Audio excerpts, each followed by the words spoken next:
रानी जी की श्रद्धांजलि समारोह में एकत्रित मातृशक्ति,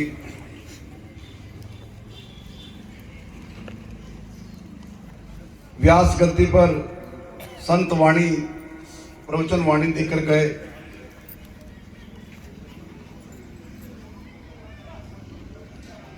मेरे से पूर्व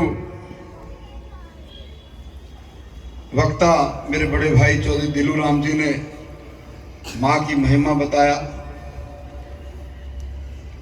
इस परिवार के साथ मेरा 33 वर्ष से रिश्ता है।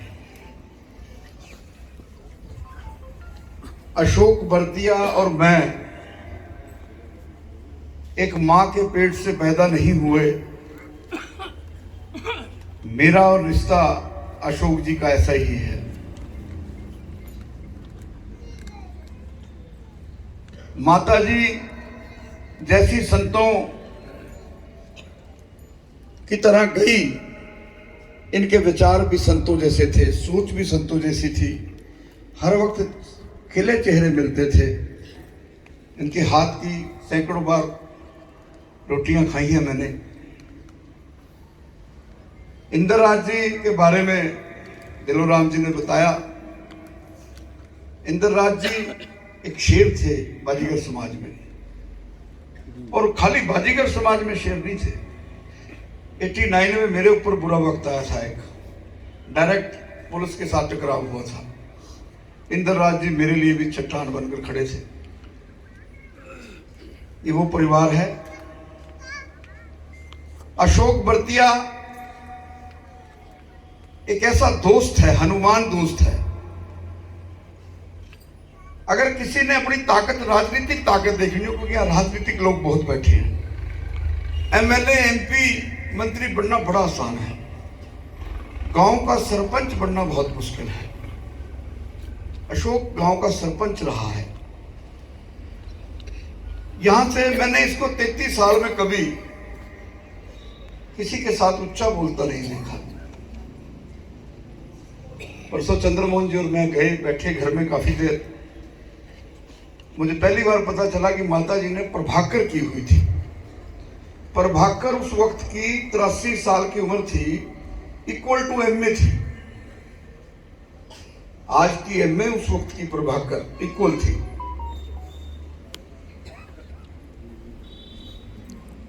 अशोक बर्दिया, पहलवान जी हो, अनिल हो, ये सभी मेरा परिवार है। अशोक जी की वाइफ के हाथ की तो मैं और अशोक जब बैठते थे खाना खाने, तो बनाने वाले थक जाते थे, हम खाते हुए थकते नहीं थे। ये वो परिवार है। मुझे ऐसा लगा, मैंने जब मेरी माँ की डेथ हुई थी 89 में, मैंने 2 लाइनें लिखी थी। जिस पेड़ के साए ने मुझे हौसला दिया, लो रात आंधियों ने उसी को गिरा दिया। बुजुर्ग घर में अगर मिट्टी के भी बैठे हों, उनका भी बड़ा सहारा है। इंद्रराज जी 40-45 साल पहले उन्होंने अखबार शुरू किया था। जर्नलिज्म की दुनिया में जब अम्बाड़ा के जो आज पत्रकार है कलम भी पकड़ने नहीं जानते थे, तब चौधरी इंद्रराज जी ने अखबार शुरू किया था। बड़े विद्वान थे, बड़ी बात आती थी उनको, टैकल करना आता था। पंचायतों में कैसे बैठना है, पंचायत को कैसे सिरे लगाना है, किसी तकलीफ को कैसे दूर करना है, ये सारे संस्कार अब अशोक में हैं। दिलू राम जी ने कहा मां की महिमा। अकबर को अगर कोई अक्कू कहा करती थी तो उसकी मां थी। और मां की महिमा में दिलू राम जी बता कर गए गंगा की बात। एक कुछ सेकंड का प्रसंग है कि बड़े बड़े ऋषि मुनियों की बैठक हुई कि गंगा की पूजा पूरे विश्व में कैसे हो। तो ऋषि मुनियों ने फैसला लिया कि अगर गंगा के आगे गंगा मां लगा दिया जाए तो पूरे विश्व में इसकी पूजा होनी शुरू हो जाएगी। इसी तरह विश्व में कितने जानवर हैं, गाय की बात आई कि गाय विश्व में पूरे कैसे पूजी जाए। तो फिर संतों फकीरों की बात हुई, तो उन्होंने कहा कि अगर गाय के आगे मां लगा दिया जाए तो उसकी पूजा होने लग जाएगी, उसको जानवर कहना बंद कर देंगे लोग। इसी तरह जब धरती मां की बात आई कि धरती को कैसे पूजा जाए, तो वहां भी पीरों फकीरों संतों ने कहा कि धरती के साथ भी अगर माँ लगा दिया जाए तो वो पूजनीय हो जाएगी। माँ की ममता तो ये है। घर में, जिस घर में माँ बैठी है वो तब तक नहीं सो सकती जब तक उसके बच्चे सारे घर में ना आ जाएं।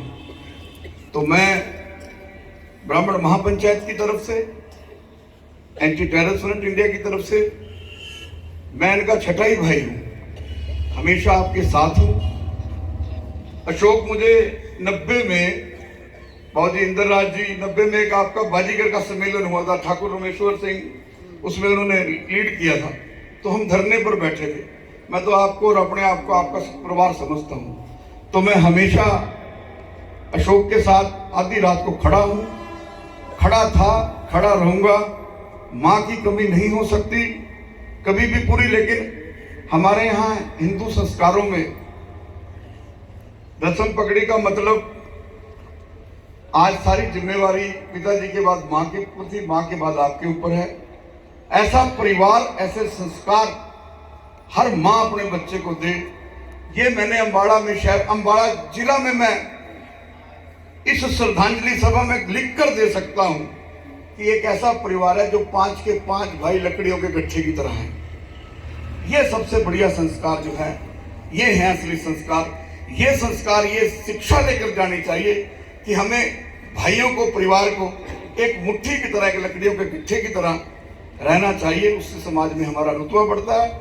और मैं माता जी को श्रद्धांजलि अर्पित करता हूं और परिवार को संतावना देता हूं। अगर मैंने कोई शब्द गलत बोल दिया हो तो क्षमा का प्रार्थी हूं। ओम शांति।